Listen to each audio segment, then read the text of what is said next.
I paid for a premium VIP seat, not this garbage. Do you know who I am? The woman said, her voice a sharp, imperious blade aimed at Sophia, the flight attendant. Her name, as Sophia would soon learn, was Karen. A moment later, the crisp sound of a slap echoed through the aircraft cabin. "Oh my God, she just assaulted the flight attendant," a nearby passenger gasped. "You deserved that," Karen hissed. "How dare you treat me this way," she shouted, lunging for Sophia's uniform as if to continue the attack. Despite the stinging imprint on her cheek, Sophia remained perfectly composed. She didn't flinch. She didn't retaliate. She didn't need to. Because this story holds a lesson in karma so swift and so complete, it serves as a stark reminder for anyone who believes their status puts them above common decency. This is a story about what happens when a Karen assaults a flight attendant in midair. It was a bright Tuesday morning at Miami International Airport. The flight to Seattle was preparing for its journey, with 163 passengers ready for the 6-hour trip across the country. Among the crew was Sophia Martinez, a 28-year-old flight attendant whose 5 years with the airline had polished her smile into a shield and her patience into a fine art. Her colleagues knew her as the consummate professional, always efficient, and with an uncanny ability to diffuse the most volatile situations. As boarding commenced, the atmosphere was light. But then came Karen Wilson, a 46-year-old executive from a financial management firm, already embroiled in a heated discussion with the gate agent. Standing at 5'7", clad in an expensive designer suit with a meticulously maintained blonde bob, Karen carried herself with the unshakable confidence of someone accustomed to being in charge. Her Louis Vuitton carry-on and matching handbag weren't just luggage, they were declarations of her financial status, underscored by the collection of designer accessories on her wrists and fingers. As Sophia greeted passengers at the aircraft door, she noticed Karen immediately. "Welcome aboard, ma'am," Sophia offered warmly. Karen barely acknowledged her, brushing past with a wave of palpable irritation. Sophia let it slide. After years in the industry, one dismissive passenger was hardly enough to disrupt her professional calm. 15 minutes later, however, a commotion erupted from the Economy Plus section. Excuse me! Excuse me!" Karen's voice sliced through the cabin noise. "This cannot possibly be right. This is not what I paid for." Sophia made her way down the aisle to find Karen standing, gesturing dramatically at her assigned seat. 12A, a window seat with extra leg room. "Is there a problem with your seat, ma'am?" Sophia asked, her voice a calm island in a rising tide of agitation. "Yes, there's a problem," Karen shot back, her voice loud enough for several rows to hear. "I booked a seat with extra legroom, but I'm expected to sit in this? This doesn't have enough space for a child." Nearby passengers shifted uncomfortably. The seat in question offered a generous 36 inches of pitch, significantly more than standard economy and considered quite comfortable by most. "I understand your frustration about not getting a first-class upgrade," Sophia replied with genuine empathy. "Let me clarify that this is indeed the Economy Plus seat matching your boarding pass. It offers an additional 4 inches of legroom compared to standard economy." "That's ridiculous," Karen scoffed. "I've been in Economy Plus before, and it was nothing like this cramped space." Patiently, Sophia pulled out her tablet. "I'd be happy to verify. May I see your boarding pass again?" Karen thrust the document at her. Sophia compared it to her tablet. "Yes, this confirms seat 12A is the correct Economy Plus seat assigned to you." "So you're not going to do anything about this?" Karen demanded, her voice rising. "This is how you treat customers who spend thousands with your airline?" The interaction had now become a public spectacle. An elderly couple across the aisle exchanged worried glances. A college student a few rows back suddenly raised his phone, and in seat 14C, a man who would later be identified as an off-duty police officer watched with growing interest. "I understand your disappointment, ma'am," Sophia continued, her voice unwavering. "While I can't offer you a first-class seat, as they are all occupied, I would be happy to bring you an extra pillow and a complimentary beverage once we're in the air to make your flight more comfortable." "A pillow? That's your solution?" Karen turned to the other passengers. "Are you all hearing this? Is this how this airline treats its customers?" Her bid for public support fell flat. Passengers averted their eyes, put on headphones, or gave subtle shakes of the head. Not in agreement, but in disapproval of her behavior. The elderly woman across the aisle finally spoke up. "Dear, the seats are actually quite nice. My husband and I are very comfortable." Karen shot her a withering glare before turning back to Sophia. Fine, I'll sit here. But I want it noted that this treatment is unacceptable, and I'll expect more than just a pillow. I will make a note in the system, Sophia confirmed. We'll do our best to make your flight comfortable. As Sophia moved away, Karen reluctantly took her seat, aggressively stowing her designer bag and making a theatrical show of her discomfort. And as the safety demonstration began, she could be heard making a phone call, flagrantly ignoring the instruction to switch all devices to airplane mode. As the plane reached its cruising altitude of 35,000 feet, the cabin settled into the familiar rhythm of a long flight. Laptops opened, movies began to play, and some passengers reclined for a nap. But in seat 12A, Karen Wilson was seething, repeatedly mashing her call button. Sophia approached with the same warm smile. "How can I help you, ma'am?" "This seat is completely unacceptable," Karen stated flatly. "I can barely move, and it's freezing in this part of the plane." "I'd be happy to bring you that blanket and pillow I mentioned," Sophia offered. "And as promised, I can offer you a complimentary premium beverage, perhaps a glass of wine?" "I don't drink on business trips," Karen snapped, then immediately contradicted herself. "And anyway, I'd need something stronger than wine to make this seat tolerable." She looked around, hoping to rally support. Isn't anyone else uncomfortable in these ridiculous seats? Her attempt was met with silence. The businessman across the aisle pointedly put on noise-canceling headphones. A woman in the row behind simply rolled her eyes and returned to her book. Finally, a man several rows back spoke up. "Ma'am, the seats are fine. Some of us are trying to relax." Karen shot him a venomous glare before turning back to Sophia. "Fine, bring the blanket, but I want to speak to the lead flight attendant." "I'll bring those items right away," Sophia replied. "And I am the lead flight attendant on this flight. I assure you, we want to make your journey as comfortable as possible." As Sophia walked away, Karen pulled out her phone and began typing furiously, likely composing an angry email about her perceived mistreatment. When Sophia returned with the blanket and pillow, Karen took them without a word of thanks, shaking out the blanket dramatically before wrapping it around herself. The performance was becoming increasingly obvious.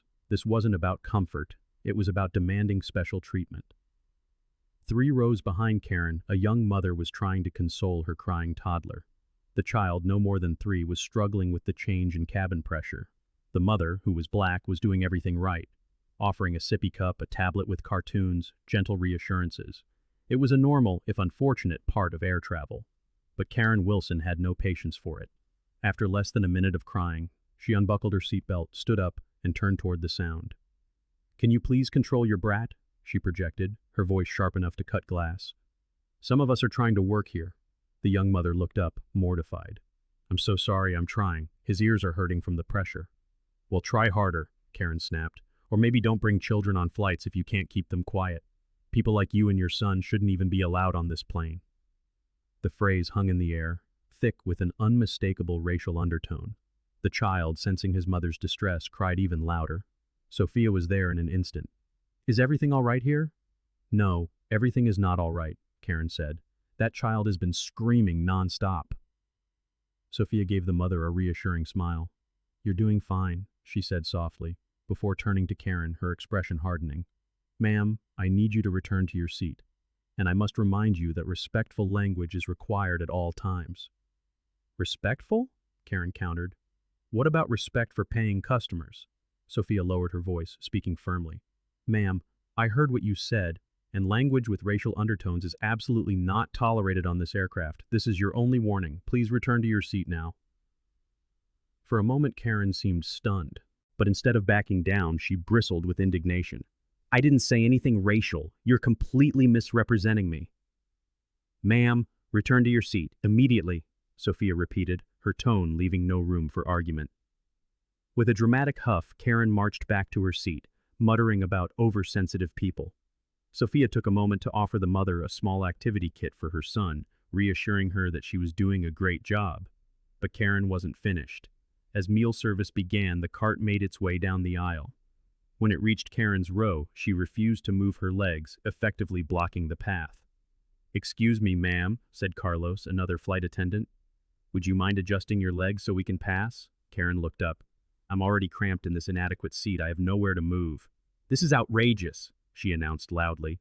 First, I'm downgraded, then I'm attacked for requesting basic courtesy, and now I have to make myself even more uncomfortable for your cart? A passenger from the back called out, "Come on, lady, we're all hungry back here."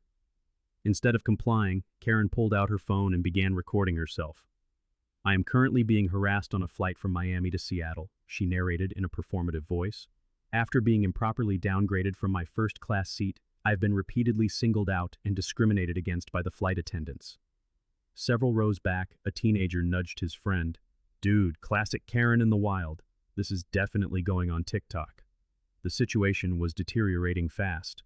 Sophia returned to the scene. "Ms. Wilson, I see your recording. I must inform you that harassing crew members is not permitted. Now could you please allow the meal service to continue?" Karen swiveled her phone to capture Sophia. "And here's the same flight attendant who accused me of making racial comments. Notice how she's singling me out again? I suppose it's because I don't look like her or the other passenger she's defending." Audible gasps rippled through the nearby rows. The racist undertone was no longer subtle. It was blatant. A middle-aged black woman across the aisle spoke up firmly. "That's enough. Nobody's discriminating against you. You're just being rude." Karen's eyes narrowed. "I didn't ask for your opinion," she snapped, before returning to her phone. "And now other passengers are ganging up on me." Sophia's composure was remarkable. "Ms. Wilson, I need to be very clear.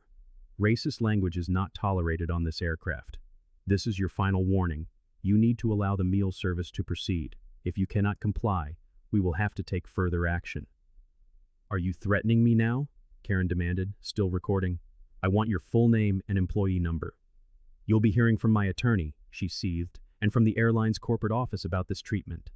James stepped forward, his voice a calm counterpoint to her fury. "Ma'am, let's please de-escalate this. All we're asking is that you allow the meal cart to pass, just like every other passenger." With an exaggerated wince, Karen finally retracted her legs, a theatrical performance of supposed pain and difficulty. "There," she huffed. "Are you happy now? I hope you all enjoy the show, a paying customer being abused." As the meal service resumed, Karen lowered her phone but continued her barrage of loud, disparaging comments.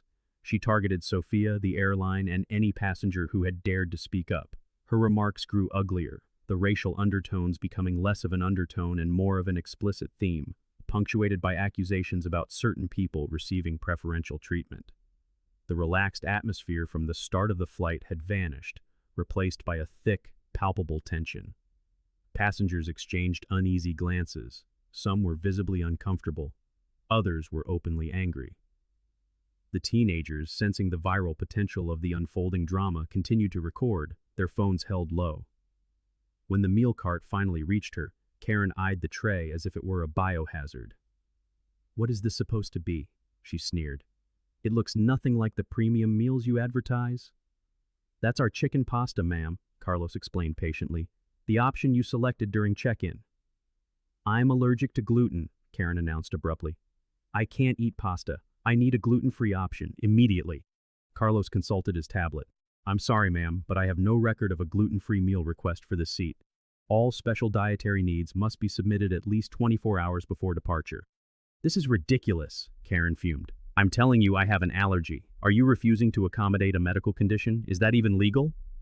Never mind that Karen had accepted gluten-filled snacks earlier in the flight without a word of complaint. An allergy was a serious matter.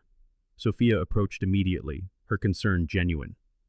"Ms. Wilson, we take food allergies very seriously. While we don't have a dedicated gluten-free meal prepared for you, let me see what alternatives we might have available that would be safe." Her attempt to help was met with pure scorn. "So you're admitting you're unprepared for basic medical needs? What kind of airline is this?" "We can accommodate most needs with advance notice," Sophia replied, her voice a study in calm. "Let me find something for you that's naturally gluten-free." Minutes later, Sophia returned with a carefully assembled tray. Fresh fruit, a sealed package of gluten-free snack mix from the airline's emergency allergy kit, and a salad with the croutons meticulously removed. "I've personally checked these items, Ms. Wilson. They should be safe for you." Karen stared at the offering with contempt. "This is what you expect me to eat on a 6-hour flight? Some fruit and a tiny bag of snacks?" After you downgraded me and let me be harassed? I'm very sorry, but this is the best we can do without prior notice, Sophia said, her patience seeming almost superhuman. For future flights, you can add preferences to your reservation and will ensure— I want to speak to the pilot, Karen interrupted. Now. The captain is currently flying the aircraft, ma'am. As the lead flight attendant, I am doing everything possible to assist you. Karen's face flushed a deep red. So you're refusing to let me speak to someone in authority? This is absurd. She leaned forward. What kind of snacks do you have in first class? I'm sure they have plenty of gluten-free options up there where I was supposed to be. Sophia took a deep, steadying breath. The options are similar throughout the aircraft, but I can check if there are any appropriate alternatives available. Then do that, Karen commanded. Go check the section I paid for. James quietly stepped beside Sophia. I'll handle this section, he murmured, offering a momentary reprieve. With a grateful nod, Sophia headed toward the first-class cabin, though it was clear to everyone watching that no effort would ever be enough. She returned a few minutes later bearing a gluten-free protein plate. Ms. Wilson, we were able to find an option. A first-class passenger with a documented allergy was kind enough to accept an alternative, so you could have this. Instead of thanks, she was met with suspicion. What took you so long? My blood sugar is dropping while you wander around the plane for 20 minutes. It had been less than 5, but Sophia didn't correct her. I apologize for the wait. I wanted to be certain we found something suitable. Karen prodded the food with her fork, then pushed the tray away. This doesn't even look fresh, and where's the dessert? The other meals had dessert. The situation had tipped from uncomfortable into the realm of the surreal. Passengers were now watching openly, their expressions a mixture of shock and disbelief at Sophia's treatment. The elderly gentleman nearby shook his head, muttering, "Unbelievable," just loudly enough for Karen to hear. Her head snapped toward him. Do you have something to say? Before he could answer, her voice rose to a near shout.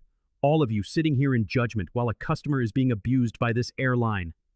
And in that moment, the simmering tension exploded. Karen shot to her feet, sending the protein plate tumbling to the floor.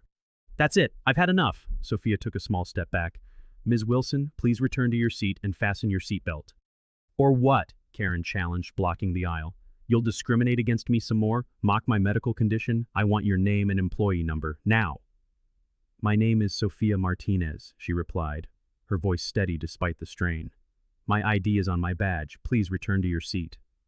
Martinez, of course, Karen scoffed, the racist implication hanging poisonously in the air. Well, Ms. Martinez, you can expect to be looking for a new job tomorrow. My company does millions in business with this airline, and when they hear about this— Ms. Wilson, Sophia interrupted, her tone now firm. This is your final warning. Sit down now, or we will be forced to take measures to ensure the safety of this flight. The teenagers were now recording openly. One whispered to the other, this is going to blow up. Total Karen meltdown at 35,000 feet. Then, in a movement that stunned the onlookers, she lunged. Karen's hand swung up, connecting with Sophia's face in a sharp, deliberate slap. The sound cracked through the hushed cabin. A collective gasp rippled through the passengers, followed by a chorus of shouts. Sophia stumbled back, her hand flying to her cheek in disbelief. Oh my God, she hit her, someone cried out. Assault, yelled another. You deserve that, Karen screamed, grabbing for Sophia's uniform. How dare you? James instantly moved between them. Ma'am, stop, return to your seat now. Don't touch me, she shrieked, though no one had. I'm being attacked. The off-duty officer was there in a second. Ma'am, I'm a police officer. You need to stand down, now. This is none of your business, she yelled, trying to push past James. Another flight attendant rushed to Sophia's side, where a red mark was already blooming on her cheek. What had started as entitlement had now crossed the line into a criminal act. The captain's voice suddenly filled the cabin, calm but authoritative.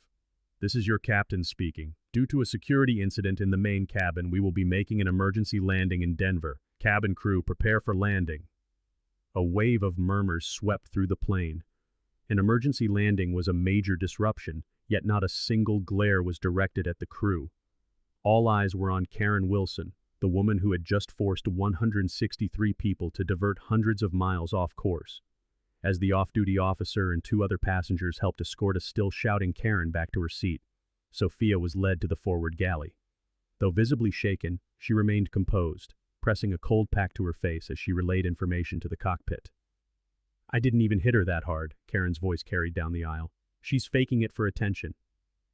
The teenagers exchanged a look. One mouthed silently. Got it all. This is going viral. As the plane descended toward Denver, a strange solidarity formed among the passengers. They spoke in low tones, expressing concern for Sophia and disgust at Karen's actions. Several offered their contact information as witnesses. In a bizarre twist, Karen occasionally resumed filming herself, narrating to her phone. They're making an emergency landing because I stood up for myself. This is what happens when you challenge them.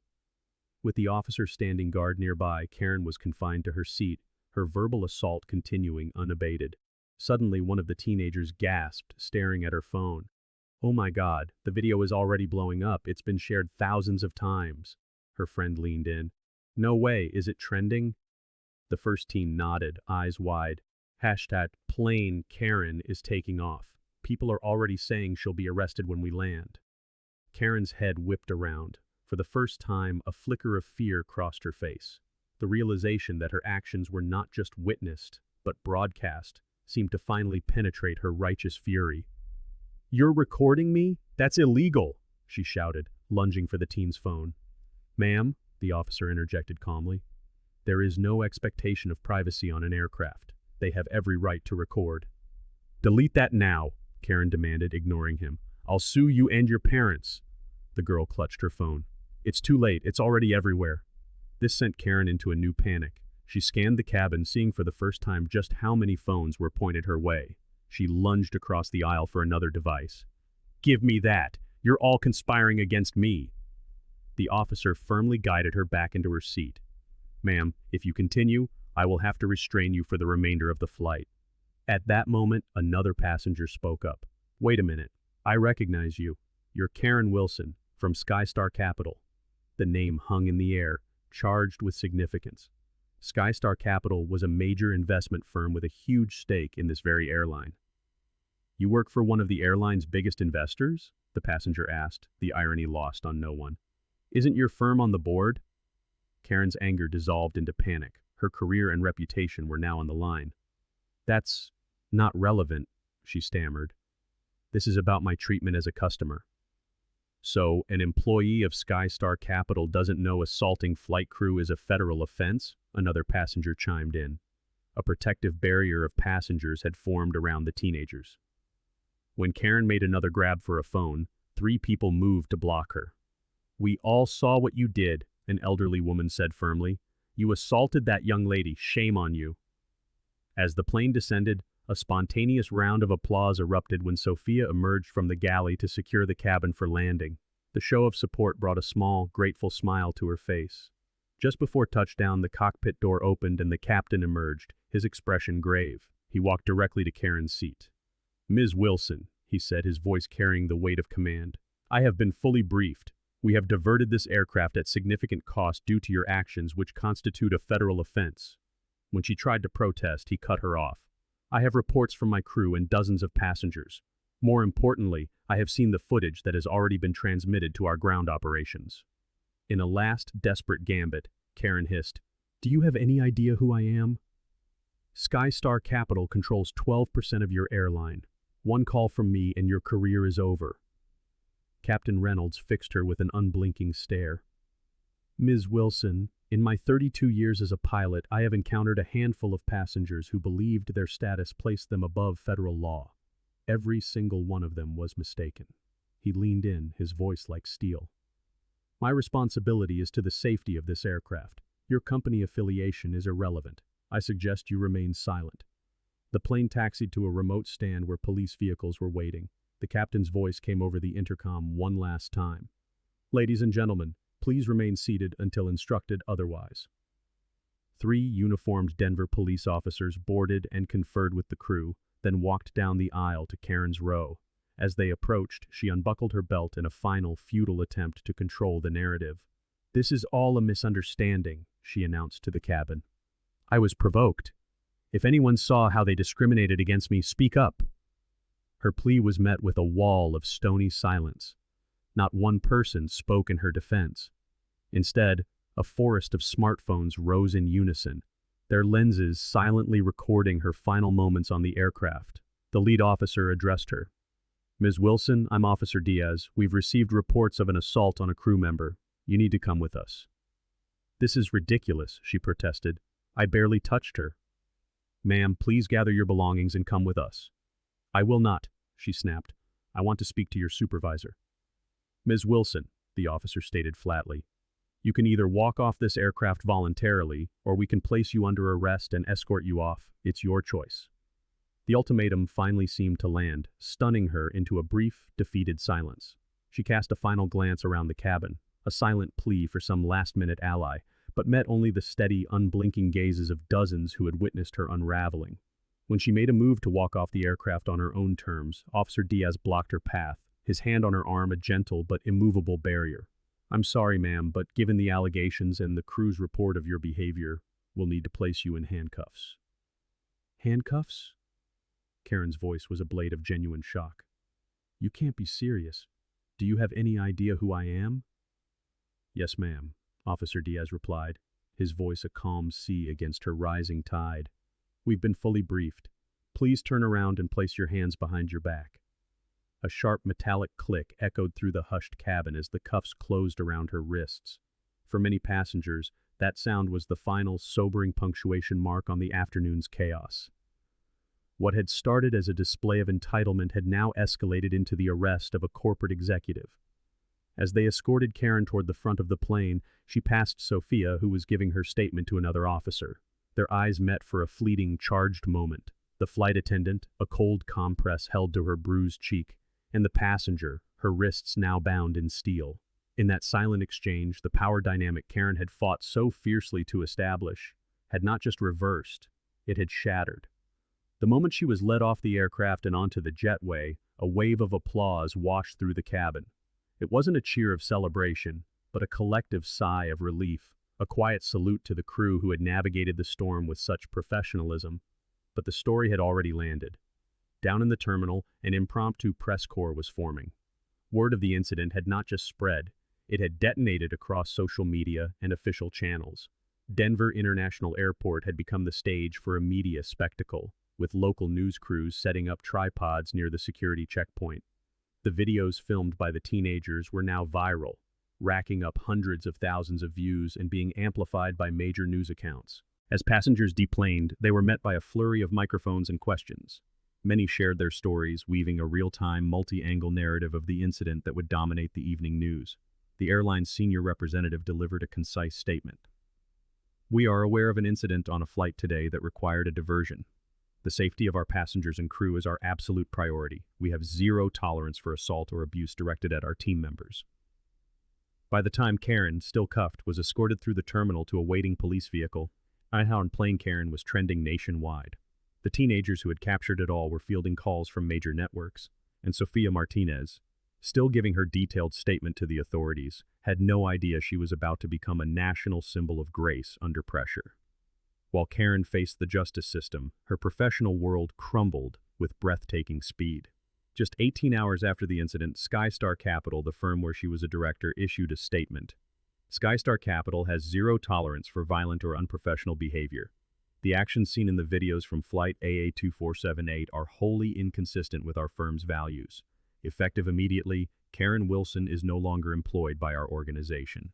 We extend our sincere apologies to the flight attendant, the airline, and all passengers affected. The airline's own statement was more measured, respecting the legal process while voicing unwavering support for their employee. For Sophia Martinez, what followed transformed a traumatic ordeal into a remarkable turning point. 3 days later, while still recovering, she received a call from a number she didn't recognize. It was the airline's CEO, Michael Brennan, calling personally to check on her. The call began as a courtesy, but soon became something more. Brennan spoke of the unprecedented flood of emails and messages the airline had received.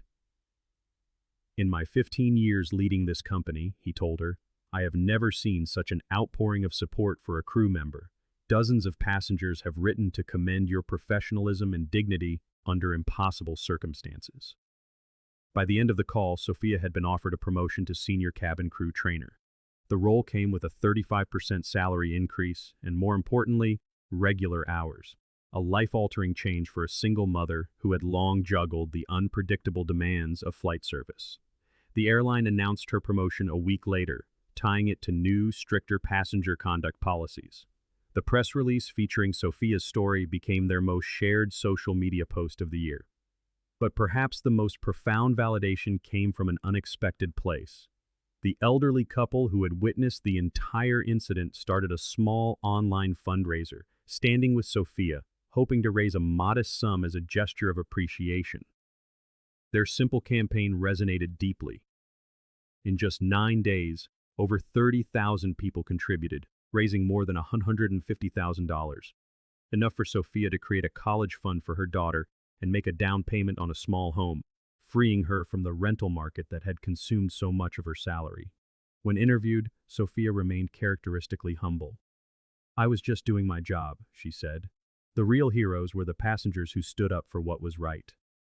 The incident on flight AA2478 became a powerful reminder that in our connected world, decency is not dependent on status, and that the quiet dignity of a service professional can be more powerful than the loudest display of privilege. It affirmed that the days of justifying abuse with "the customer is always right" are fading, replaced by the understanding that mutual respect must be the foundation of every human interaction.